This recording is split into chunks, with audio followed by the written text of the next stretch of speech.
Good morning, students. Are you able to hear me? Yes, sir.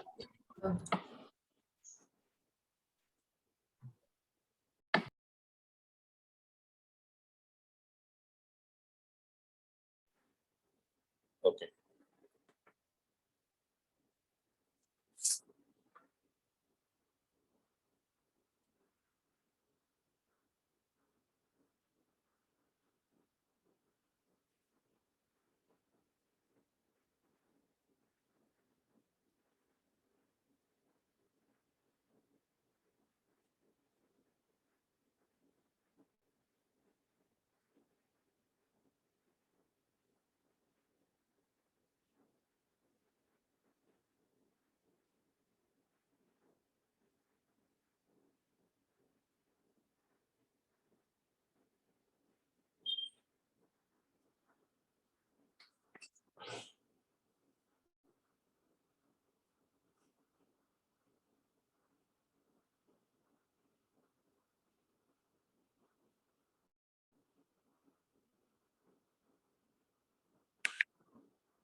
Just give me a minute, guys.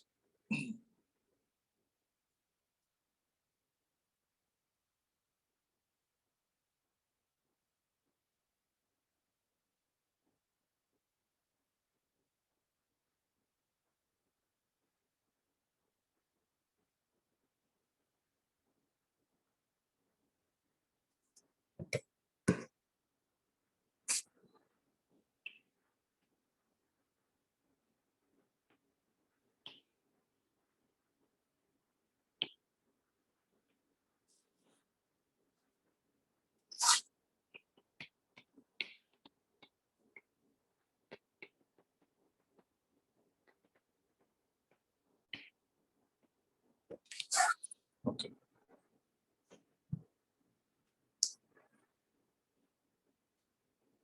So we'll get started.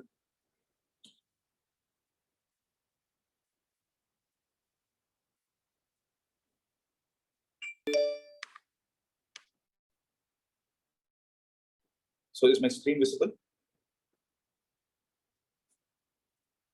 Yes, sir. Okay. So today what we will do is we will go to the next step. Yesterday I was supposed to upload those videos, right? I actually missed it. I didn't. Okay, I missed it yesterday. So I will ensure that it is uploaded after this class. So I would suggest you go through those videos before I discuss it here, because those videos are more clear as I had the feasibility to record it easily. Okay. So today what we will do is we'll go to the next important topic, that is the concept of Young's double slit experiment. Okay. So you have only two more concepts that are left out in this chapter. One is about the Young's double slit experiment and solving some problems. Then the next concept is diffraction or diffraction, however you call it. Okay. So I would rate these two concepts also as slightly tricky, for which I have made certain simulations ready for you guys to see it today. Okay. But before that, is there any other doubt that you have from yesterday's topics that we discussed? Is there anything that is not clear with the objective of this chapter? Is everything clear? Did you guys understand why we studied Huygens principle? What exactly we are trying to study in this chapter? Are you guys able to understand that?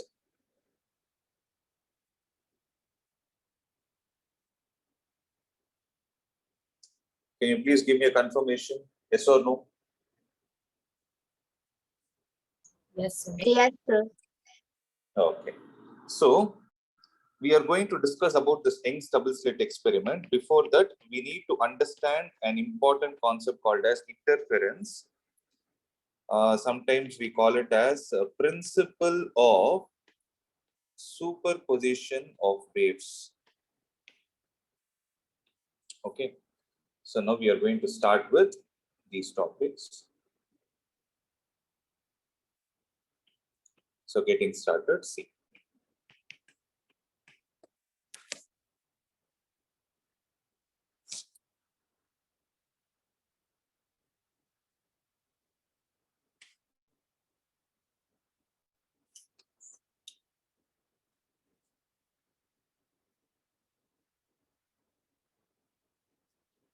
So first, what I'm going to do is make you understand how these waves are actually formed, and try to make a small attempt to make you understand how to understand what these wave fronts are.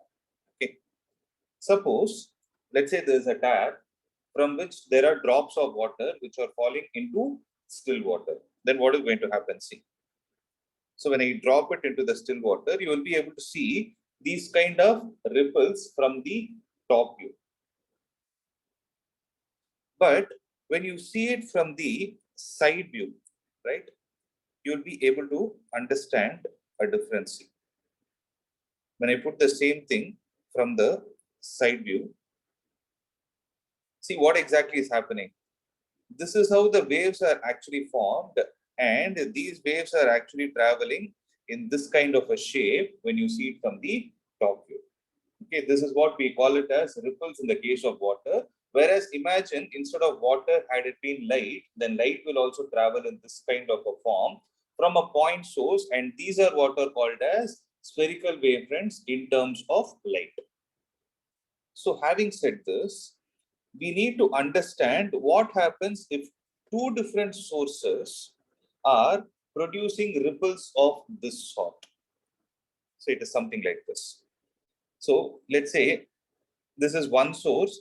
Imagine instead of water, no, have light in your mind. Let's say light is traveling like this, right? Now I switch on the other source also. The other source is also going to start producing the wavefronts. So here one important thing that you will be able to observe is there are certain spots which are bright and there are certain spots which are dark, right? So this kind of a phenomenon where two waves superpose on each other is what we call it as superposition of waves, or more technically we call it as interference in the case of light. So this is going to be the first topic that we are going to discuss now.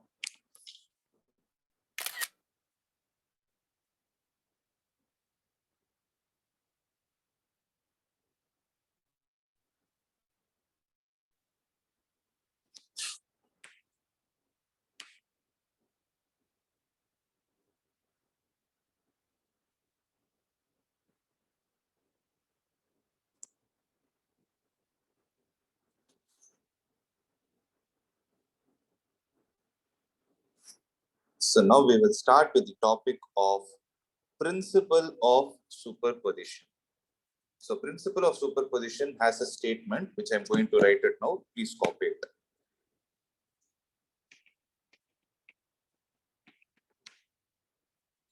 When there are number of waves, when a number of waves traveling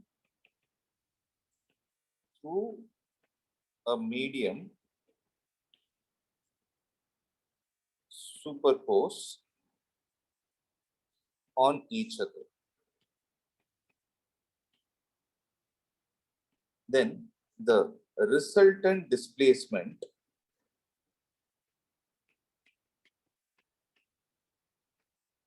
of any point, the resultant displacement of any point at a given instant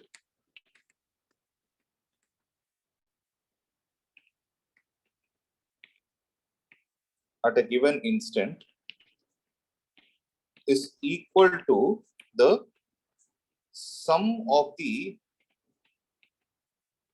displacements due to individual waves at that point.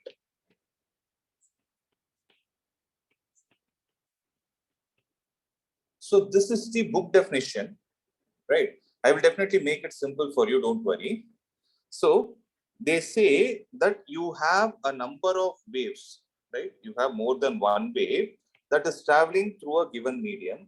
They superpose on each other. Superpose means they come in contact with each other, like how you are able to see it here. Superpose on each other. Then the resultant displacement, if you take it at any point, at a given instant is equal to the sum of the displacements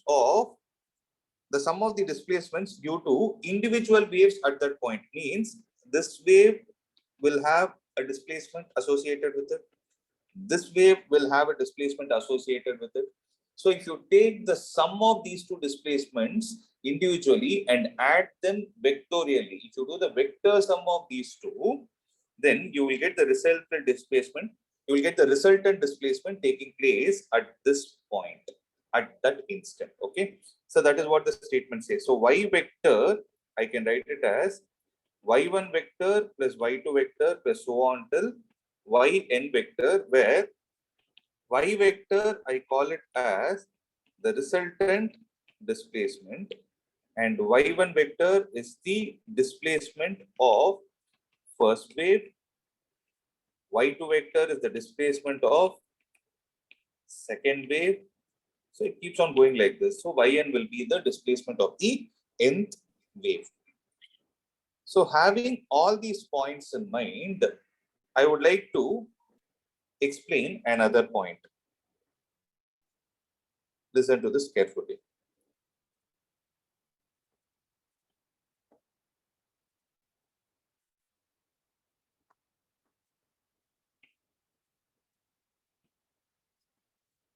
Suppose there is a wave traveling like this, and there is another wave traveling like this, right? So let's say this is at time t1. This is also at time t1. Then the displacement of the second wave at this instant, let me say it is y2, and the displacement of the first wave at the same instant t1, let me call it as y1. So if I drop a perpendicular, that is, if I take this wave and put it on top of this, right? If I take the second wave and put it on top of this, then what will happen is you will get a resultant wave. That resultant wave at the same time t1 will have a displacement y, which is given as y1 plus y2 at the same instant t1. So this is the meaning of interference or principle of superposition of two waves.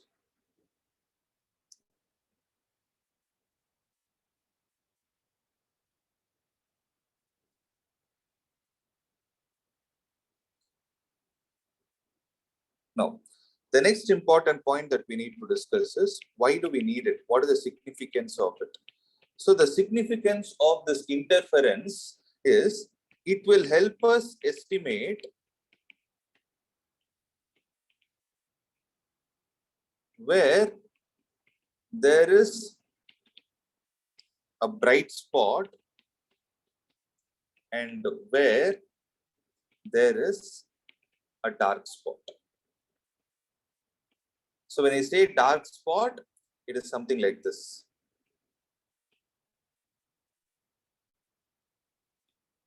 So this is a kind of dark spot. This is a kind of bright spot. So this is dark, this bright, this again dark, and this whole thing can be called as bright. So you will have different places where different kinds of brightness or darkness is produced.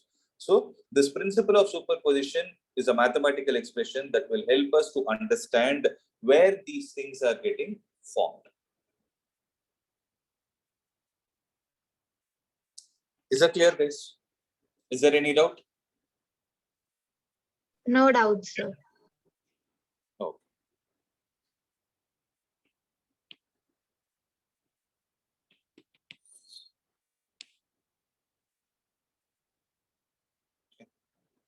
So shall I move on to the next concept?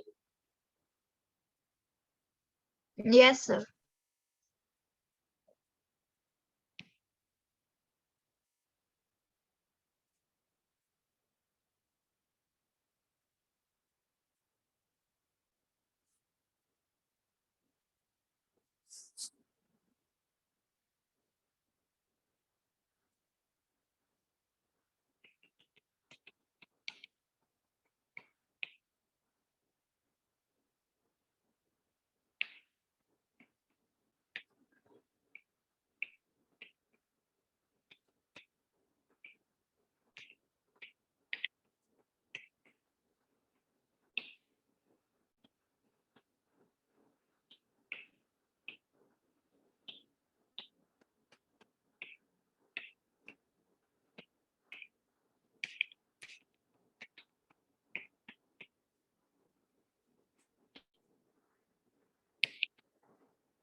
So the next topic that we are going to discuss is interference of two waves, and we will try to derive the conditions for constructive and destructive interference. Okay. As I already showed you, if I take this as the first wave, this as the second wave, from the top you are able to see the wavefronts, but at the bottom there will be a displacement taking place along the vertical as well. When we see from the side view, we will be able to understand that there is a disturbance created like this, which is making the energy get transferred in the form of these ripples or wavefronts, right? Suppose I say equation of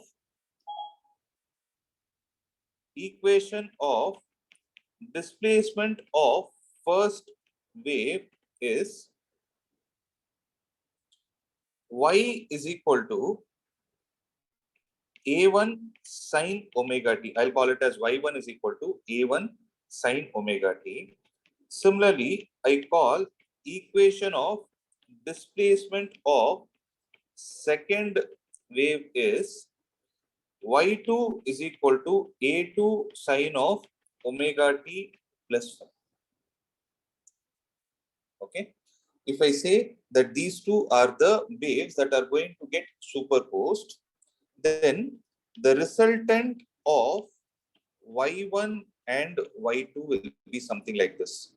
Y will be equal to y1 plus y2. So what is the value of y1? It is a1 sine omega t plus y2 is a2 sine of omega t plus 5.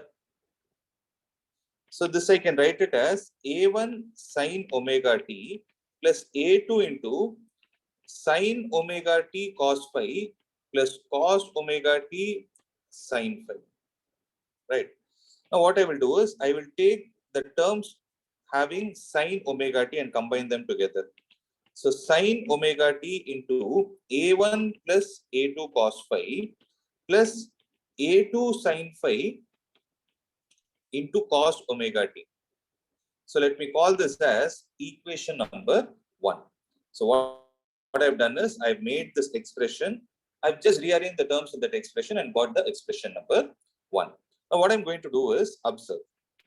If I take a1 plus a2 cos phi as some other variable a times cos of theta. Similarly, if I take a2 sin phi as some other variable a times sine of theta, then I will take these two and substitute it in equation number 1. So if I use 2 in 1, then what are we going to get? We will get a1 plus a2 cos phi is going to get replaced with a cos theta. So a cos theta into sine omega t is as it is, plus a2 sin phi is going to get replaced with a sin theta into cos of omega t. So having said this, I will take a outside. I'll have sine omega t cos theta plus cos omega t sin theta. As we are able to see, it is sin a cos b plus cos a sin b. This one I can write it as a of sine omega t plus theta, which is going to be the equation of the resultant. So this is the equation of resultant wave. But here there is a big challenge that we have. That is, we wrote y1 in terms of a1 and y2 in terms of a2, and y2 was written in terms of phi also. So this is like the question that is already given to us. But what did we do in the intermediate steps? We converted this a1 plus a2 cos phi in terms of theta, and we converted this a2 sin phi in terms of a sin theta. That is, a1 and a2, we did some replacement in a where that can be extracted by some manipulation, mathematical manipulations, which I'll show it now. Similarly, a2 sin phi, I wrote it in terms of a sin phi. Now it is our job to find what is the value of a in this expression. I'll call it as 3. In this expression 3, which is written in terms of a1 and a2. So for that, what I'm going to do is, I will take the second equation again and analyze it. A cos theta, I wrote it as a1 plus a2 cos phi. Then I wrote a sin theta as a sin phi. That is the reverse process. Now what I will do is, I'll square and add them. So if I do that, what am I going to get? I'll get a square into cos square theta plus sin square theta is equal to a1 plus a2 cos phi the whole square plus a2 sin phi the whole square. When this is the case, it is going to be a square into cos square theta plus sin square theta is 1. This is equal to a1 square plus a2 square cos square phi plus 2a1 a2 cos phi plus a2 square sin square phi. So in this expression, see what I'm going to do is, I will combine these two terms and I will write a square is equal to a1 square plus a2 square into sin square phi plus cos square phi plus 2 times a1 a2 cos phi. So this will be a1 square plus a2 square plus 2 times a1 a2 cos phi, which is a square. So a will be equal to square root of a1 square plus a2 square plus 2 times a1 a2 cos phi.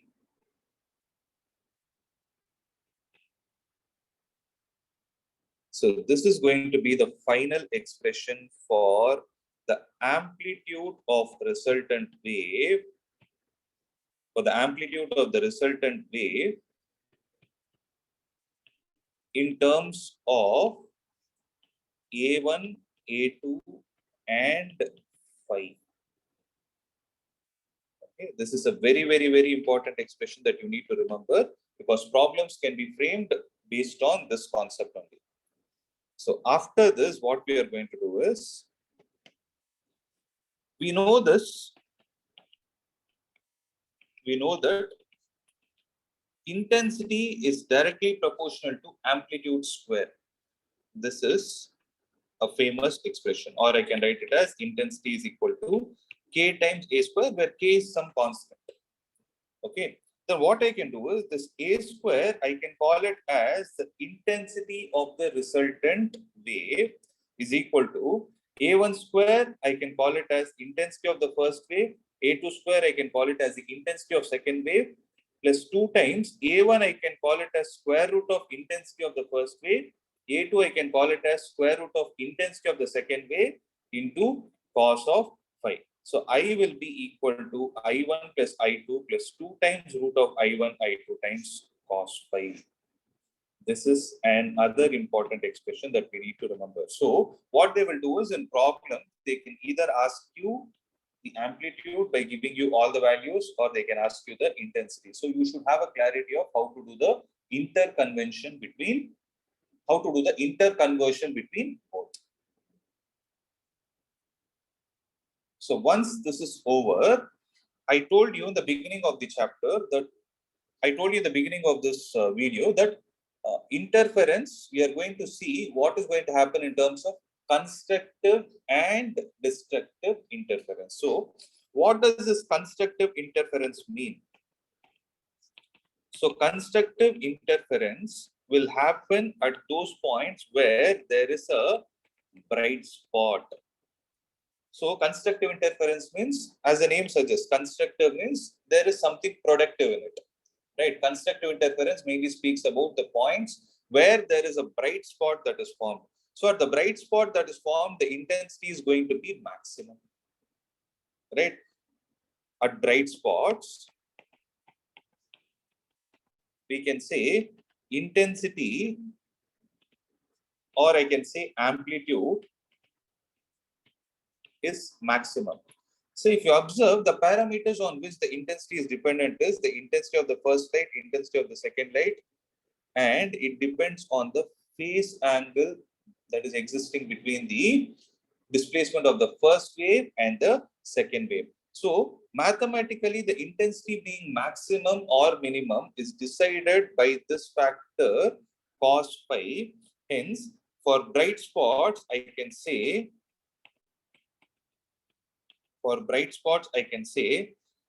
cos phi has to be maximum, and we know that the maximum value of cos phi that can get generated is 1.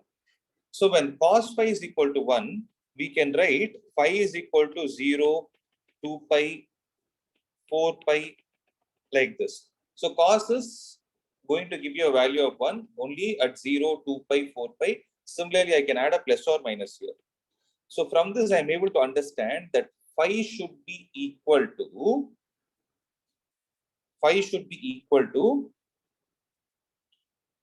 2 times n into pi. That is an even multiple of pi, or I can say even integral multiple. Integral means integer multiple of pi, where here n belongs to the set z. So phi is equal to 2n pi is what is the relation. So the phase difference that is existing between these two waves should be a multiple of 2n into pi.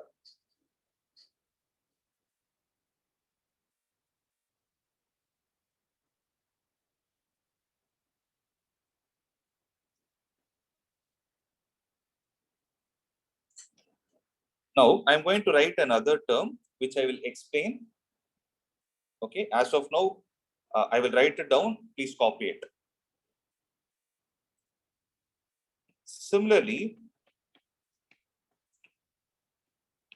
we know that phi is equal to 2 pi into p divided by lambda.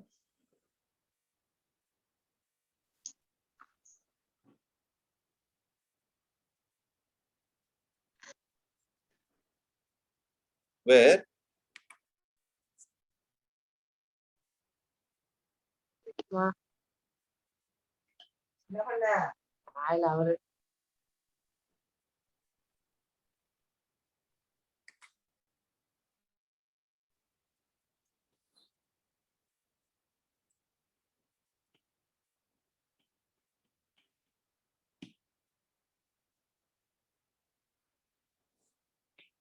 Similarly, we know that phi is equal to 2 pi into p divided by lambda, where p is called as the path difference and lambda is called as the wavelength of light. So if I take this and substitute it there, I'll get 2 pi into p divided by lambda, because phi is equal to 2 pi into p divided by lambda. We already know that phi is equal to 2 times n into pi. So this 2 pi and 2 pi will get cancelled. From this, we will get the path difference is equal to n times lambda. So this is an other condition. So there are two conditions for constructive interference. One is phi should be equal to 2n pi, and the second is path difference should be equal to n into lambda, where in both the cases n belongs to z, where z is the integer set. So we need to have this condition in our mind to derive other expressions as well as solving problems. In a similar way, when I talk about destructive interference, so when we talk about destructive interference, it is the place where there is a dark spot that is formed, right? So we know the expression I is equal to I1 plus I2 plus 2 times root of I1 into I2 into cos phi. So for dark spot to be formed, the intensity should be the least. So intensity will be least when cos phi is least.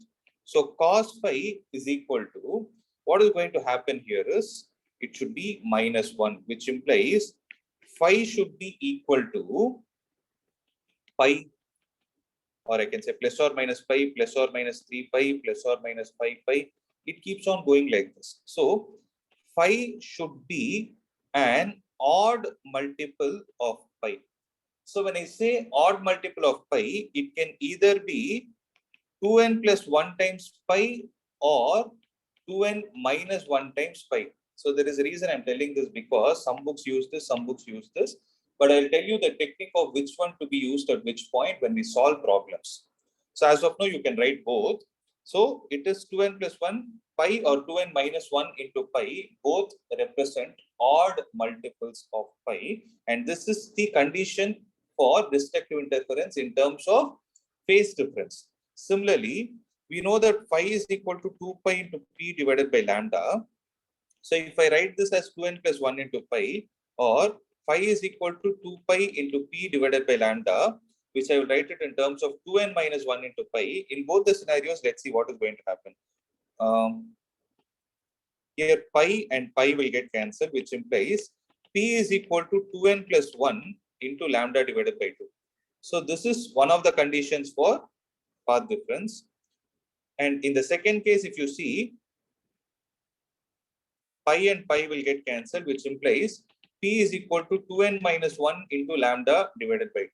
So this is an other condition. So what happens here is, either of them is the condition for path difference for destructive interference pattern. For destructive interference to take place, again there are two conditions. What are they? Phi should be equal to 2n plus 1 into pi or 2n minus 1 into pi, and path difference should be equal to 2n plus 1 into lambda divided by 2 or 2n minus 1 into lambda divided by 2. So these are the conditions for destructive interference.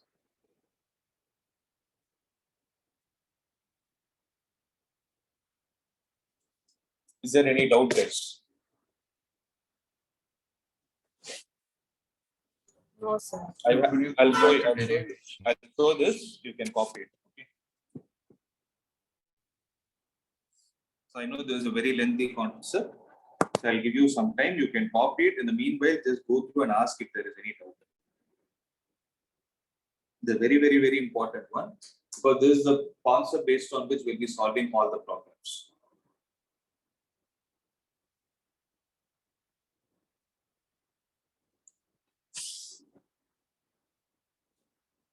Sir, interference is just the superposition of two wavefronts, no, sir? Yes, interference is a technical name that is used in this context.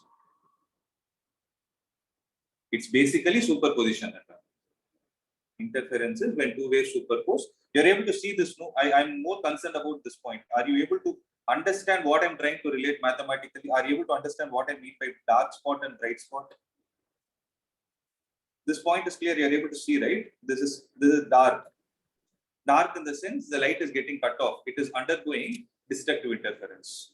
Whereas here it is a bright spot. It is undergoing constructive interference. Just give me a confirmation. Is that point clear? Yes, sir. It's clear, sir.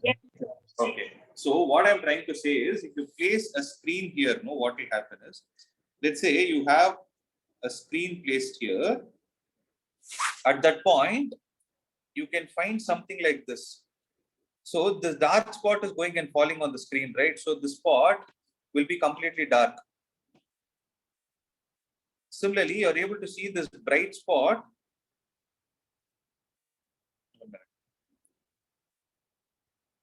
You're able to see the bright spot. You're able to see this bright spot that is formed here. So on the screen, you can say that this spot, no, this part is there, no? This will be completely blue in color. And this part will be completely dark. And this part will also be completely dark. That is the meaning of this being formed. It means if you place a paper there, that is how. The paper, if it is a water droplet, the paper will get wet here. The paper will not get wet at the circled parts. That is the meaning. So for that, our attempt was to take the help from mathematics and derive an expression for the constructive and destructive interference. Is it clear? This is very, very important.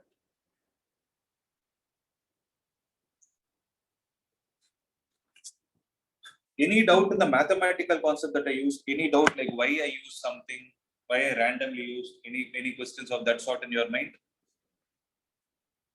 Any logics you want me to explain? Can you explain that sine omega t and sine omega t plus phi, sir, how you expanded it before the first Yes, equation? it is simple. See, sine of a plus b formula. Sin a cos b plus cos a sin b. Okay, sir, understood. Okay. So maybe this is one of the steps where I didn't give you explanation while I wrote. See, the logic is very simple. Okay. Listen, the input wave is in terms of sine. This logic I would have told you in alternating currents also. The input wave is in terms of sine. The output wave is, both the input waves are in terms of sine. But if you see the output wave, it is coming out as a complicated expression like this.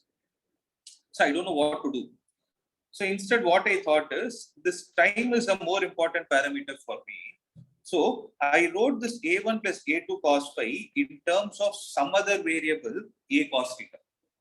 Similarly, I wrote a2 sin phi in terms of some other variable a sin theta. Is it clear?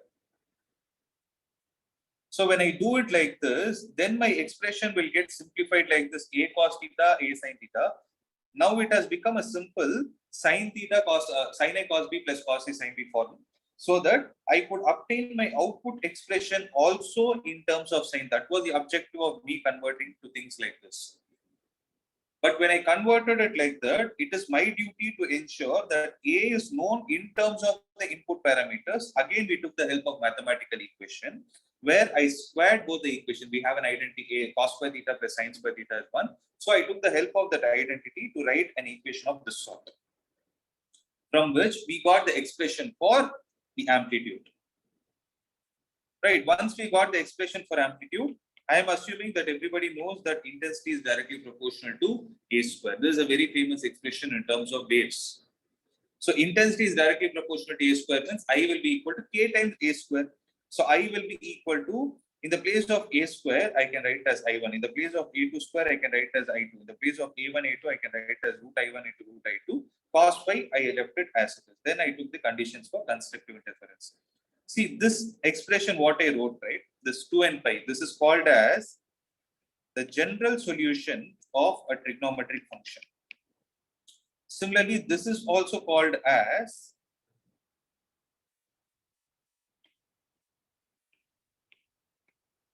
general solution of trigonometric function. Okay. So these are all the points that you need to have in your mind. So the only point that I didn't explain is what is the relation between phase difference and path difference, which I will explain it in next class. It is just a 5 minutes job, right? So in the meanwhile, you have two things to be done. One is ensure you go through the videos that I upload and practice it. If there is any doubt, you can reach out to me on the student support number.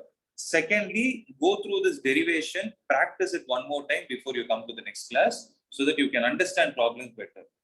I'm warning you again, this chapter is tough because of the mathematics that is getting involved. So unless you guys are in sync with me, you'll not be able to understand. Last minute, it'll be a struggle. At that point, I can't sit and explain again.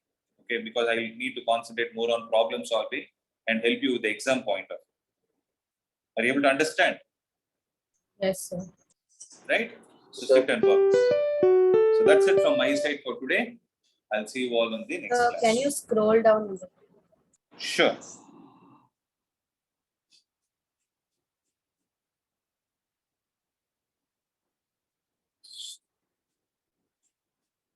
Done? Yes, sir. Okay. Okay, guys. Then I'll see you.